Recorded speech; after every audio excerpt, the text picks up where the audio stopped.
Chart অনুসারে ভাড়া ঠিক আছে, কিন্তু তারা বলছেন যে বানায় ভাড়া বেশি নিচ্ছে। দেখেন, আমি যেটা ওটা জানার চেষ্টা করেছি, সাধারণত চার্টের চেয়ে কম ভাড়ায় এই সমস্ত বাস স্টপেজ থেকে যাত্রীরা যেতে অভ্যস্ত, যাত্রীরা যান। কারণ যখন এই চাপ থাকে না, তখন চার্টের চেয়ে কম ভাড়ায় এই আপনার পরিবহন মালিকরা যাত্রী ক্যারি করেন। ধরেন নির্ধারণ ভাড়া আছে আমি 700 টাকা, তারা 500-600 যে যার কাছ থেকে পায় নিয়ে তাদেরকে নিয়ে যায় গন্তব্যে।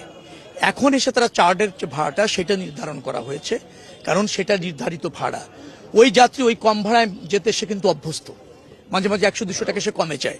এখন যখন চার্টের ভাড়া বলা হচ্ছে, সে বলছে যে না, আগের চেয়ে তো 100 টাকা বেশি নেওয়া হচ্ছে। এখন যেটা নির্ধারিত ভাড়া সেটা নেওয়ার তো অধিকার মালিকদেরও আছে, সেখানে আপনি তাকে বাধ্য করতে পারছেন না। আবার যাত্রী মনে করছে আগে তো 100 টাকা কম নিত, 200 টাকা কম নিত, ভাড়া তো 500 দিয়েও গিয়েছি, এখন কেন 600?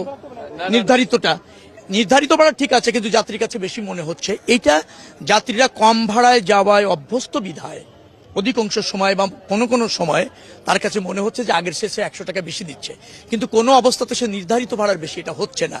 এইটা তাকে হয়তো বুঝার ক্ষেত্রে একটা সমস্যা আছে। আরেকটা জায়গা প্রবলেম হচ্ছে, বাস স্টপেজগুলিতে বাস মালিকরা যারা আছেন, পরিবহনের নেতারা যারা আছেন, সহযোগিতা করছে। এখানে আমাদের ভিজিলেন্স টিম আছে, মনিটরিং সেল আছে, তারপর হচ্ছে কন্ট্রোল রুম আছে, র্যাব এবং পুলিশের। কোনো অভিযোগ পাচ্ছে না, এখানে অভিযোগ নাই, কারণ নির্ধারিত ভাড়ার বেশি নিচ্ছে না।